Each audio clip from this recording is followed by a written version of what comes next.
கற்றுக் கறவைக் கணங்கள் பலகரந்து செற்றார் திரளழியச் சென்று செருகச் செய்யும் குற்றமொன்றில்லாத கோவலர் தம் போர்க்கொடியே புற்றவரு அல்குல் போன மயிலே போனராய்ச் சுற்றத்துது தோழிமார் எல்லாரும் வந்தனன் முற்றம் புகுந்து முகில்வண்ணன் பேர்பாடு சிற்றாதே பேசாதே செல்வப் பெண்டாட்டி நீயற்றுக்கு உறங்கும் பொருளேலோர் எம்பாவாய்.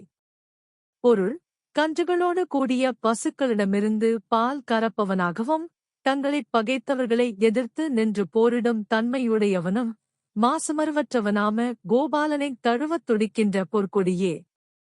புற்றில் இருக்கும் பாம்பின் பணத்தைப் போன்ற அல்குலை உடைய மயில் போன்றவளே. நம் சுற்றுப்புறத்தில் உள்ள எல்லா தோழியரும் உன் வீட்டு வாசலில் வந்து கூடிவிட்டார்கள். அவர்கள் மேகவண்ணனாகிய கண்ணனை புகழ்ந்து பாடிக்கொண்டிருக்கிறார்கள். செல்வத்தையும் பெண்மையையும் புனிதமாய் காப்பவளே. இதையெல்லாம் கேட்டும் அசையாமலும் பேசாமலும் உறங்கிக் கொண்டிருக்கிறாயே. அர்த்தமற்ற இந்த உறக்கத்தினால் உனக்கு என்ன பலன் கிடைக்கப் போகிறது? விளக்கம்: நேரம் ஓடிக்கொண்டே இருக்கிறது. தோழியோ எழுந்து வந்தபாடில்லை. நாமாக இருந்தால் என்ன செய்திருப்போம்?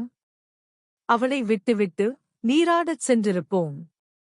ஆனால் பக்தினருக்கு இது அழகல்ல. பிறரை விட்டுவிட்டு தான் மட்டும் இறைவனை அடைய முயன்றால் அது நடக்காத ஒன்று.